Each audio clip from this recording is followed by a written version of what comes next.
The Fox network is fighting its way into your home to get its program to program your mind. The frightening thing is that Fox is part of a multi-million-dollar money-making machine. Watching the shows during prime time, particularly the more sensational reality television shows, it is evident that at every turn there is a promotion being made. Are the advertisers selling the products, or are the programmers selling us to the advertising agencies by programming our minds and values and perceptions of the world? When considering programming, think about the values that are instilled in us by what we watch. What are we told is beautiful, even on the most subconscious level? Time and time again, the Fox network attempts to reestablish a central role that whiteness plays in the U.S. society. It recenters whiteness both through its programming and through its commercials. You know what? You just need to deal with the facts. That if you can't put the ransom together in the time he gave you, your partner is dead. Here's the deal, all right? You have a relationship with this guy, what they call symbiotic. You benefit from each other. So know this, huh? That deadline comes around and my partner is still in the ground, I will end you.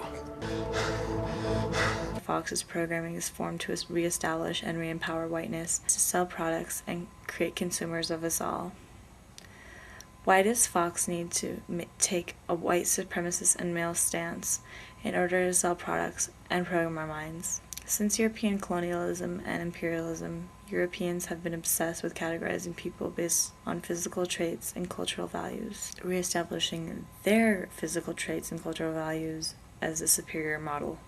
Fox's programming and commercials are working in a context and a history of domination and exploitation in the United States.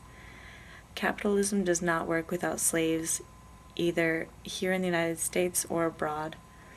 Particularly, Fox's newscasting is oriented so as to minimize this reality and feed into capitalism once again through blindness. So why use the male-dominating, white-dominating, heteronormative image ideal in order to sell programming and induce viewers into a lull so that the political and economic elite can continue growing? Perhaps it is because that model has worked for the past 500 years, and the people at the top continue to benefit from it. The next time you turn to The Simpsons on Fox, you might not think it is so lighthearted anymore. Yes!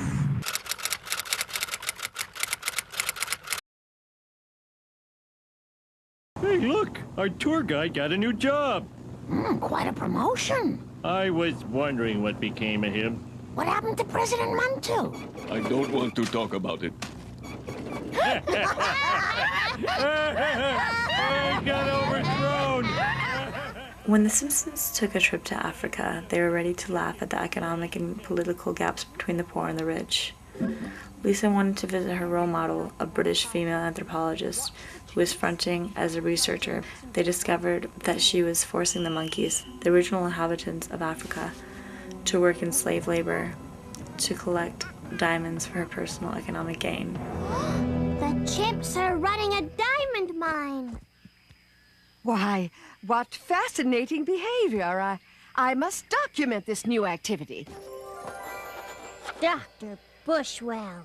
The reality of slavery in third world countries by imperialistic expeditions is strikingly real and disturbing.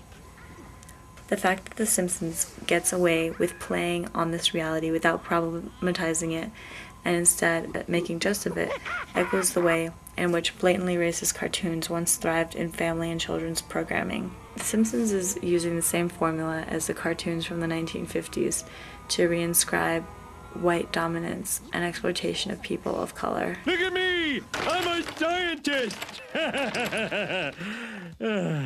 Africa.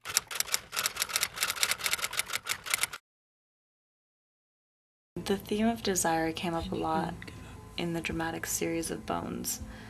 The white heroine and her white partner have a special bond, and they spend time in the church connecting whiteness and their bond to sanctity and purity. Please let me be right next to you. What do you say we go to New York for the weekend? Yeah, I don't know. Come on, we're two adults with no obligations. Yeah, I think so. Let it go to voicemail. We're not cheating. We're not hurting anybody. On the other hand, the partner's girlfriend, whose status is meant to be kept quiet, is of African descent, and he seems to want to keep his relationship with her out of the limelight. Talking and singing and talking and dancing and more singing, you know? If you want to stop what we're doing, just say so. Whereas his relationship with a white woman and his care for her is blatant and out of the closet, he prefers his relationship with his black lover in the closet and dodges her questions when she confronts him on that. Because the heroes are the two white characters in the show, the viewer is directed to empathize with the white woman, who is the heroine, and begins to sense that maybe she was the one that he was meant to be with from the beginning. Not only is this love triangle between the characters working from a male-oriented fantasy of two women chasing after the same man, but is orienting whiteness as desirable and preferable. The black female character is after the white male character, invoking notions of the sultry and seducing negress who has a manipulating sexuality and can be seen as the femme fatale.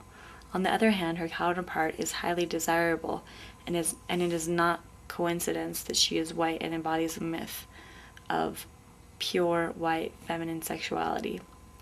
Her desirability is compounded by her ambivalence to her white male partner, and the sense we have that he wants her, someone that the show suggests may be harder to get than a black woman. Whereas the black woman wants to go to New York with him for a rendezvous, the white woman wants to go to church with him. The black female character is associated with body, lustful sexuality, and inappropriate morality, whereas the white female character is associated with purity, spirituality, and intellect.